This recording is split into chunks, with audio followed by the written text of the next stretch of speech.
Sir Trump ഒരു Indian മാധ്യമം ANIക്ക് കൊടുത്ത പ്രതികരണത്തിൽ പറയുന്നു, ഇന്ത്യയുമായിട്ട് സവിശേഷമായ ഒരു ബന്ധമാണുള്ളത്. ആ കാര്യത്തിലൊരു ആശങ്കയും വേണ്ട.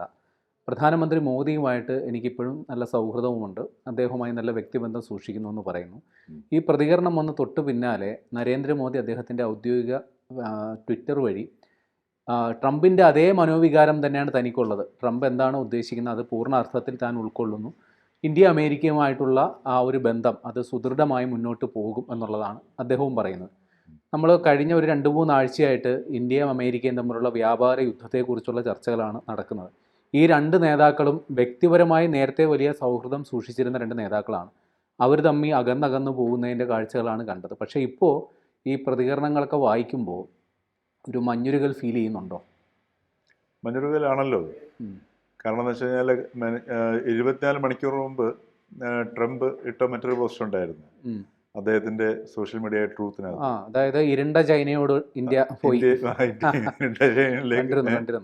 വീണൊന്നും പറയണ്ട. ഇപ്പൊ 24 മണിക്കൂർ കഴിഞ്ഞപ്പോഴത്തേക്ക് അത് മാറി.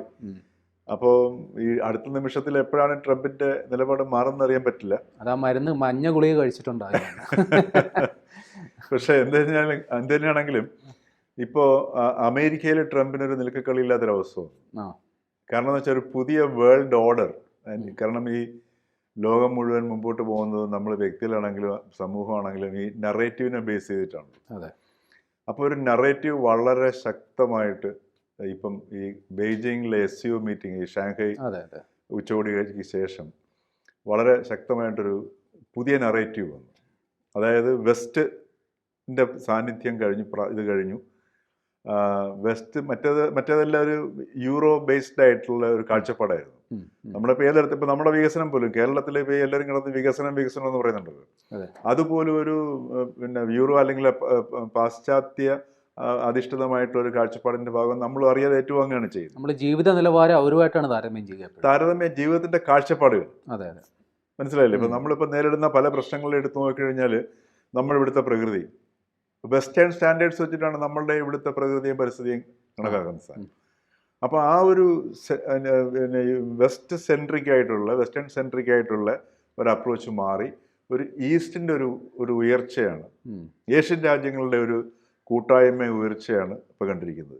അപ്പോൾ ഈ ഭയങ്കര രസകരമായ ഒരു കമൻറ്റ് ഒരു അമേരിക്കൻ തന്നെ ഇട്ടെന്ന് തോന്നുന്നു, എൻ്റെ പേര് ഓർക്കുന്നില്ല, പറഞ്ഞിരിക്കുന്നത് ഇപ്പം ശരിക്കും പറഞ്ഞു കഴിഞ്ഞാൽ ഡൊണാൾഡ് ട്രംപ് നോബൽ പ്രൈസിന് അർഹനായിരിക്കുന്നു എന്നാണ് പറഞ്ഞിരിക്കുന്നത്. കാരണം എന്ന് വെച്ചാൽ കാരണം ചൈനയും ഇന്ത്യയും തമ്മിൽ എപ്പോൾ വേണമെങ്കിലും അടിയുണ്ടാകും. കഴിഞ്ഞ 2020 ഈ ഗാൽവൈൻ ഇഷ്യൂ തുടങ്ങിയിട്ട് ഇന്ത്യയും ചൈനയും കൂടെ എപ്പോഴും ഒരു കൂട്ടിമുട്ടലും, അതുപോലെ തന്നെ പാകിസ്ഥാനുമായിട്ട് ഈ അടുത്ത ഓപ്പറേഷൻ സിന്ദൂർ, ആ പാകിസ്ഥാനിൻ്റെ പിന്നിലെ ചൈനയായിരുന്നു. അവർക്ക് ആയുധങ്ങൾ സപ്ലൈ ചെയ്താണെങ്കിലും അതുപോലെ തന്നെ ഇന്റലിജൻസ് നൽകിയാണെങ്കിലും ചൈനയായിരുന്നു. അപ്പം ഇത്രയും സംഘർഷാത്മക പ്രധാനപ്പെട്ട ശക്തികൾ തമ്മിലുള്ള ആ സംഘർഷം ഒഴിവാക്കിയത് ട്രംപ് ആണെന്നും പറഞ്ഞിട്ട് വളരെ കറക്റ്റുമാണ് സാധനം. ഇപ്പൊ എന്താ പ്രശ്നം എന്ന് വെച്ച് കഴിഞ്ഞാൽ ഇപ്പൊ ഏറ്റവും ഒടുവിലുണ്ടായിരിക്കുന്ന ഡെവലപ്മെന്റ് എന്ന് പറഞ്ഞു കഴിഞ്ഞാൽ ഇപ്പൊ ട്രംപിന് ഇത് പറയാൻ കാരണം എന്ന് വെച്ച് കഴിഞ്ഞാൽ ട്രംപിന്റെ ഈ അലാസ്ക സമ്മേളനം, ഈ അലാസ്കയിൽ വെച്ചിട്ടുള്ള പുടിനുമായിട്ടുള്ള കൂടിക്കാഴ്ച, ആ കൂടിക്കാഴ്ച അതിഗംഭീരമായ പരാജയമായെന്ന് മാത്രമല്ല ട്രംപിന് പറ്റിയ കെണിയാണെന്ന് കൂടി അമേരിക്കക്കാർ മനസ്സിലാകുന്നു, ഇപ്പോൾ ട്രംപ് മനസ്സിലാക്കിയിരിക്കുന്നു. അതിൻ്റെ കാരണം എന്ന് വെച്ച് കഴിഞ്ഞാൽ ഈ അലാസ്കയിലെ പുട്ടിനെ ശരിക്കും പറഞ്ഞാൽ പുട്ടിൻ്റെ ഒരു എന്താ പറയുക ഒരു ആധിപത്യം ഉറപ്പിക്കലായിരുന്നു അലാസ്കയിലെ ഇവർ തമ്മിലുള്ള കൂട്ടിമുട്ടൽ. അപ്പോൾ അവർ തമ്മിലുള്ള ബോഡി ലാംഗ്വേജ് തന്നെ നോക്കി അറിയാമായിരുന്നു. പുട്ടിനെ ഏതോ ഒരു താരത്തെ സ്വീകരിക്കുന്ന പോലെയാണ് ഡൊണാൾഡ് ട്രംപ് ചുവന്ന പരവതാനിയൊക്കെ വിരിച്ച് സ്വീകരിച്ചത്. അതിനുശേഷം നടന്ന മീറ്റിങ്ങിൽ യൂറോപ്യൻ രാജ്യങ്ങളെല്ലാം കൂടെയാണ് വന്ന് മീറ്റ്, യൂറോപ്യൻ നേതാക്കളെല്ലാം കൂടെ വന്നിട്ടാണ് അവരാദ്യം വന്നതിന് ശേഷം അവരുടെ ഇടയിലേക്കാണ് സെലൻസ്കി വരുന്നത്. അതിനുശേഷം വളരെ വ്യക്തമായിട്ട് അവരുടെ ആ ഒരു കൂട്ടായ്മ അല്ലെങ്കിൽ ആ ഒരു ശ്രമം എന്ന് പറയുന്നത് ശരിക്കും ട്രംപിനെ ഒതുക്കുക എന്നുള്ള സാധനമായിരുന്നു. അതിനുശേഷം ആ മീറ്റിംഗ് നമുക്ക് അതിനകത്ത് നടന്ന സംഗതി നമുക്ക് വ്യക്തമായിട്ട് അറിയില്ല, പക്ഷേ അത് സുഖകരമല്ല എന്നുള്ളതിൻ്റെ വളരെ വ്യക്തമായ തെളിവ് പിറ്റേന്ന് JD വാൻസിൻ്റെ വായിൽ നിന്ന് വന്നു. അതായത് ഈ റഷ്യ ഉക്രൈൻ വാർ അവസാനിക്കുകയാണെന്നുണ്ടെങ്കിൽ സെക്യൂരിറ്റി ഗ്യാരണ്ടി അമേരിക്കയുടെ ഉത്തരവാദിത്വമേ അല്ല. അത് കാരണം ഉക്രൈൻ യൂറോപ്പായിട്ട് ചേർന്ന് നടക്കുന്ന രാജ്യമാണ്. അപ്പോൾ യൂറോപ്പിനാണ് റഷ്യയുടെ ഭീഷണി നേരിടുന്നത്, അമേരിക്കയല്ല. അതുകൊണ്ട് യൂറോപ്പിൻ്റെ സുരക്ഷിതത്വം നിങ്ങൾ തന്നെ നോക്കണം. അതുകൊണ്ട് യൂറോപ്പിൻ്റെ ഉത്തരവാദിത്വമാണെന്ന് വളരെ വ്യക്തമായിട്ട് JD Vance American vice president പറയുകയുണ്ടായി. ഇതോടുകൂടി അതിനുശേഷം റഷ്യ ഉക്രൈൻ വാർ ഇതുവരെ ഉണ്ടായിരുന്നതിന് ശക്തമായ രീതിയിലേക്ക് റഷ്യ അടി തുടങ്ങി. ഇപ്പോൾ അതിൻ്റെ ഒരു മൂർധന്യ അവസ്ഥയിലേക്ക് നിന്നുകൊണ്ടിരിക്കുകയാണ്. ഇപ്പം ഉക്രൈൻ തിരിച്ചടിച്ചു. ഇപ്പോൾ ഇന്നലെ കഴിഞ്ഞ ദിവസങ്ങളിൽ ഉക്രൈൻ്റെ ഈ റിഫൈനറീസിന് നേർക്ക് റഷ്യയുടെ റിഫൈനറീസിന് നേർക്ക് ഉക്രൈൻ ആക്രമണം നടത്തിയിരിക്കുന്നു. റഷ്യയുടെ 20% ഓയിൽ അല്ലെങ്കിൽ എനർജി സപ്ലൈ അത് ബാധിച്ചിട്ടുമുണ്ട്.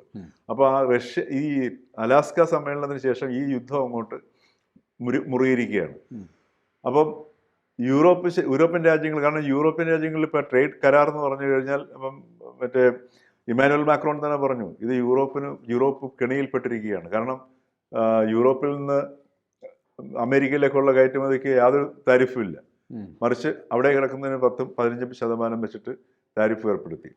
അപ്പോൾ ഈ ഒരു രീതിയിൽ യൂറോപ്പിനെ ഇതുവരെ ഉണ്ടായിരുന്ന നാറ്റോയുടെ ശക്തി എന്ന് പറയുന്നത് അമേരിക്കയായിരുന്നു.